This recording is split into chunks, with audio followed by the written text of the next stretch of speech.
FBI உடைய முதல் investigation, மிக முக்கியமான இன்வெஸ்டிகேஷன் இதை நோக்கி தான் இருக்கிறது. அதனால் இந்தியாவுடைய பேர் எப்படி அடிபட்டது, நரேந்திர மோடியுடைய பேர் எப்படி அடிபட்டது? ஏன்னா இதே எப்ஸ்டனுடைய இன்னொரு வேலையும் இருந்திருக்கிறது.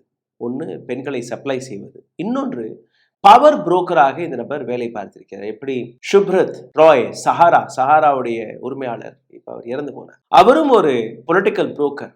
இந்தியாவிலேயே இன்னொரு அரசியல் தலைவர் இருந்தார், அவரும் இப்ப மறைந்து போனார், அமர் சிங்.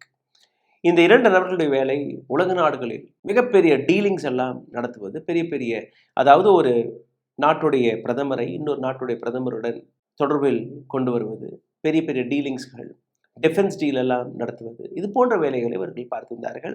அதே போன்ற நபர் தான் எப்ஸ்டனும். இரண்டு நாடுகளை சார்ந்த பிரசிடென்ட், பிரைம் மினிஸ்டர், இது போன்ற நபர்களை சேர்த்து வைப்பது, பேச வைப்பது, அப்புறம் பொலிட்டிக்கல் டீலிங்ஸ் எல்லாம் நடத்துவது, இது அவருடைய இன்னொரு. ஸோ அந்த கோணத்தில் தான் நரேந்திர மோடியுடைய, ஹர்தீப் சிங் புரியுடைய பேரும் அடிபடுவதாக கூறுகிறார்கள். இன்னும் எந்த விதமான ஆதாரமும் வெளிவரவில்லை. அமெரிக்காவில் இருக்கக்கூடிய ஏராளமான பத்திரிகைகள் வழியாக வரக்கூடிய செய்திகள், வெளிவரக்கூடிய படங்கள், நியூஸ் பேப்பர்ஸ்கள், ஒரு சில படங்களை நீங்க பார்த்தீர்கள். இந்த முதல் படத்தை பாருங்கள். டொனால்ட் ட்ரம்ப் சின்ன சின்ன பெண்களுடன், அந்த பெண்களுடைய முகத்தில் நாங்கள் மறைச்சிருக்கிறோம், காரணம் பிரைவசி. அண்ட் ரெண்டாவது, இதை காட்ட எங்களுக்கு விருப்பமும் கிடையாது. ரெண்டாவது படத்தை பாருங்கள். டொனால்ட் ட்ரம்ப்புடன் இருக்கக்கூடிய நபர் தான் எப்ஸ்டின், ஜெஃப்ரி எப்ஸ்டின் இந்த நபருடைய முழு பெயர். டொனால்ட் ட்ரம்ப்புடைய மிக நெருக்கமாக இருக்கக்கூடிய ஒரு நபர். மூன்றாவது இன்னொரு படத்தை பாருங்கள். டொனால்ட் ட்ரம்ப் காண்டம் $4.50 அதில் எழுதியிருக்க வார்த்தை ஐ எம் ஹியூஜ் என்று.